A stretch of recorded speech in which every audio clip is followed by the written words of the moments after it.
Hey, what's going on, guys? It's FXG Gaming back again.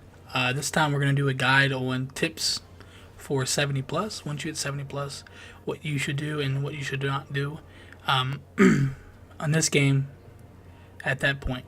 Um, this is going to be a lengthy video, so I hope you're ready. I do apologize if I forget something. I've been writing everything down and jotting everything down for close to a month now, trying to cover everything. So I'm trying to cover as much as possible in the designated time frame that I allowed. With that being said, once you hit 70, you're going to want to start investments. Not only investing your time right, but investing your resources right as well. You want to think of it more as long-term gain than short gain, because in short you want to use your refinement to get your character better, or your refinement to get your companion better, or what you have it. That's all fine and dandy, but if you invest your refinement into double refinement weekends, you will see have better character growth in that weekend than you would see if you would use it right then and there. Another thing to keep track of is the calendar section and the menus. The calendar section usually runs about 2 to 3 months until it starts dwindling down. As you see here on March 2nd, we have a double refinement. I am stockpiling all my refinement so I can make the most of it instead of using it here or there to get this up or that up. Use it on double refinement to get your character better long term. Again, it's all about investing the resources wisely.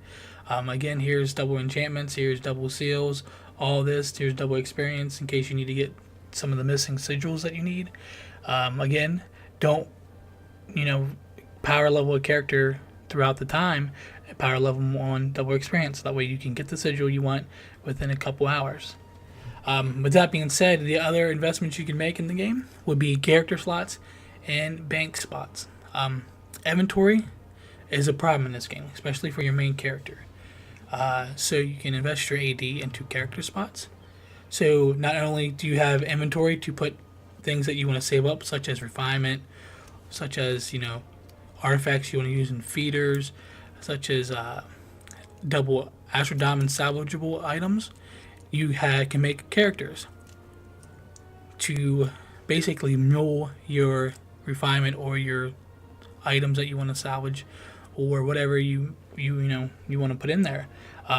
Another important thing to do is invest in a alt guild. Have one of your other characters that you don't care much about, and find 5 of your buddies and make an alt guild for yourself. The alt guild's first 2 repositories are cheaper than a runic bag.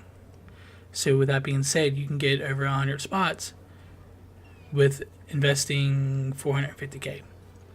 That's a lot. So you can take that alt guild bank spots and put your refinement, or put things you want to hold on till it comes back around, like the whatchamacallits, or the thingamajiggers that you get from the winter festival or the thunder festival, whatever you may be, that you want to keep saved. Again, it's all about investing your time wisely and investing your resources wisely. The next thing we want to talk about while we're in here, we're going to talk about the events. Capitalize on the events. They don't come around too often, especially double refinement and double astral diamonds. The other ones, professions are good, and seals are good, and influence is good, but you definitely want to invest in the enchantments, the refinement, and the experience, and the AD. That will help your character out so much in long-term game. Speaking of investments, look for a good active guild. Now, a lot of guilds will make it seem like there's something they're not, especially on the active side. Don't be afraid to jump from guild to guild a little bit. Just try not to burn bridges as you go along, because the community is everything in the game. If you don't have people to play with, then you're not going to enjoy the game, because in game it's all about doing dungeons and raids and all that good stuff with people that actually can handle it and actually are good at the game. So surround yourself with a good guild and a close knit community of friends that you play with on the daily, so you guys can grow together and make the most of the game. With the new loot system out, get a group of friends and go do some dungeon raids. Most of the stuff is bound to the account, but that will help you level up other characters as well. I talked about that earlier about leveling up characters. That's not only good to keep bank spots available and open up more inventory, but you can also, with the new loot system, they're depleting one key every time you open up an epic chest. So you can start accumulating epic keys on other characters and running small things like Lost Mouth or spiders or what have you to start depleting those keys on those other characters that you really don't care too much about. Get them to a certain item level where they're just enough to get the dungeon done, and start accumulating AD that way, because y'all know that we can only earn so much AD per day with dungeons, and we can only refine so much AD per day. Again, that stays back to having the character spots. 36,000 AD per character. If you have 10 characters, it's 360k a day.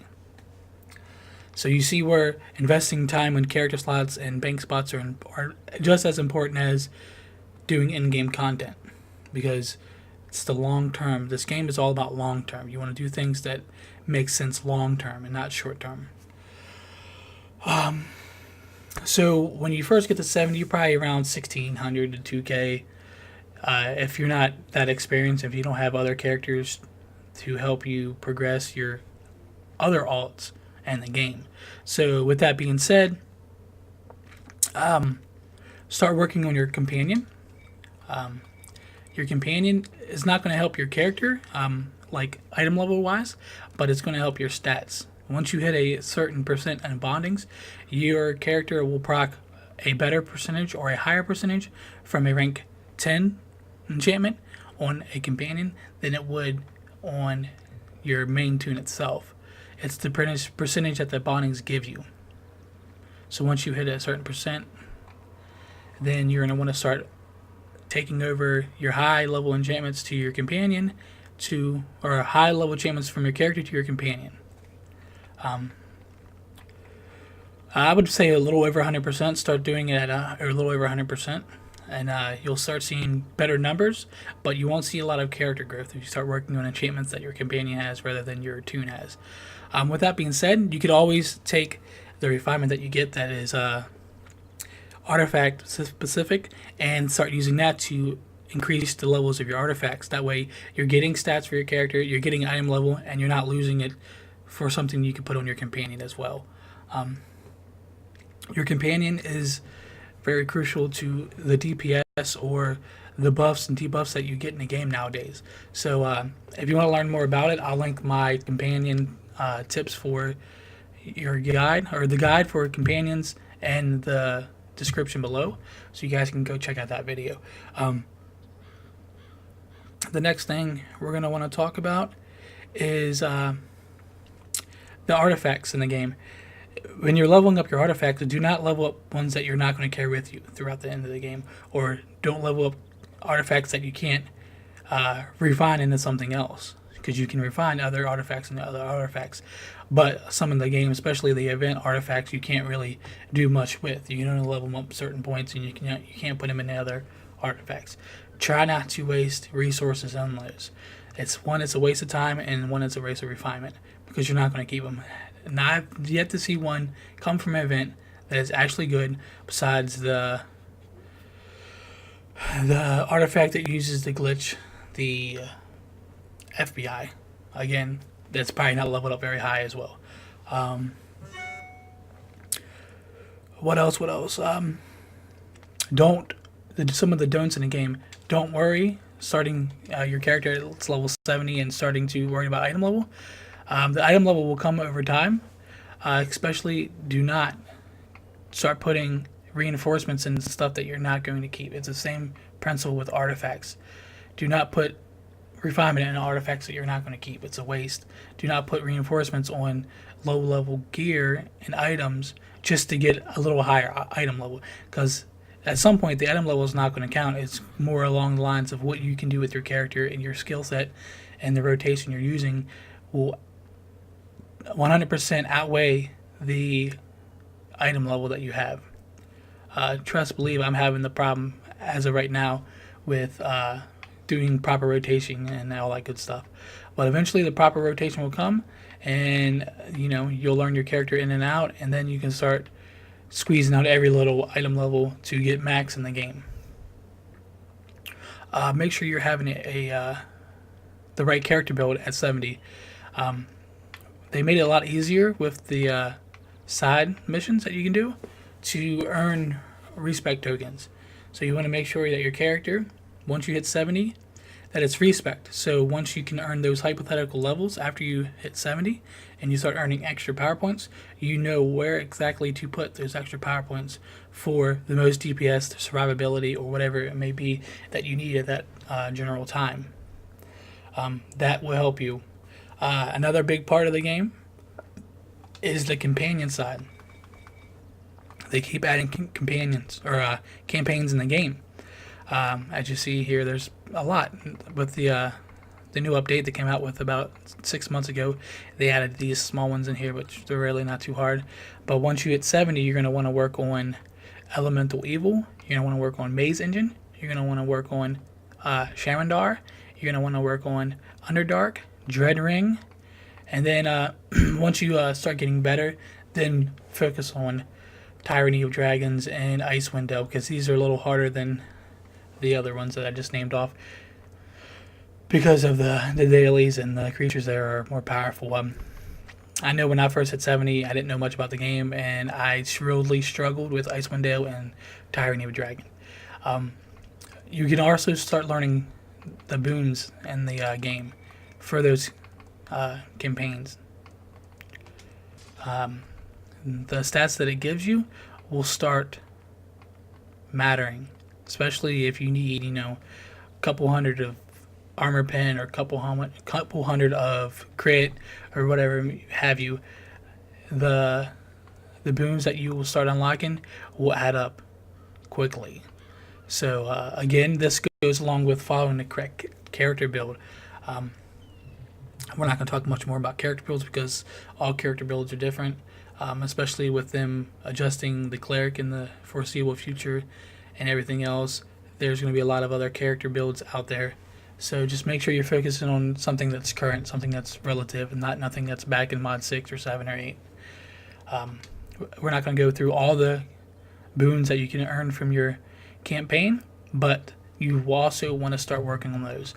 Make it a priority to work on your campaigns and your boons, because leveling your items and your artifacts will get you so far, but you want that extra stats that you get along with having the boons.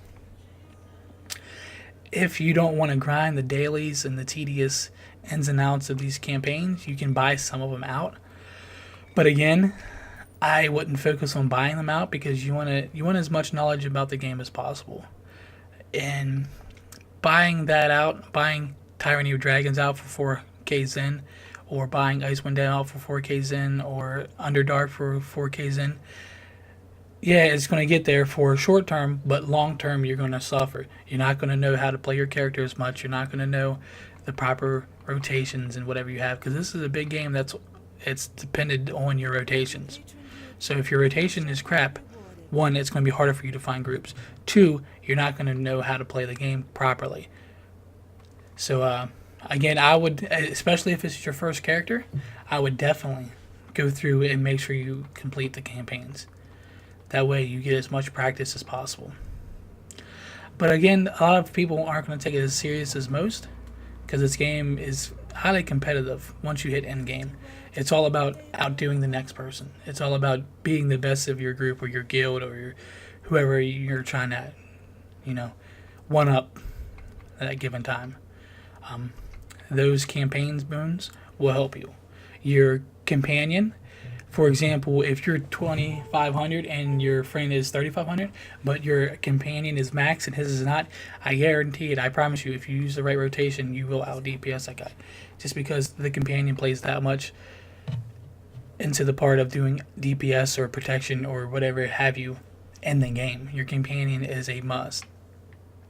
But again, a lot of people don't like worrying about their campaigns or their companions starting off because they're not seeing character growth. They're not getting the item level they want. They're not, reaching the certain stats they want, but your companion will proc your stats. That's about it for this guide here. If I did miss anything, please let me know in the chat or the comments below. I stream on the daily, so if you guys want to stop by and chit chat about the guide or chit chat about the game, whatever you want, please feel free. I'll leave the description below or a link in the description below for my Twitch, as well as the companions guide for the channel as well. If you guys liked it, please leave a comment, sub, and I will talk to you guys later.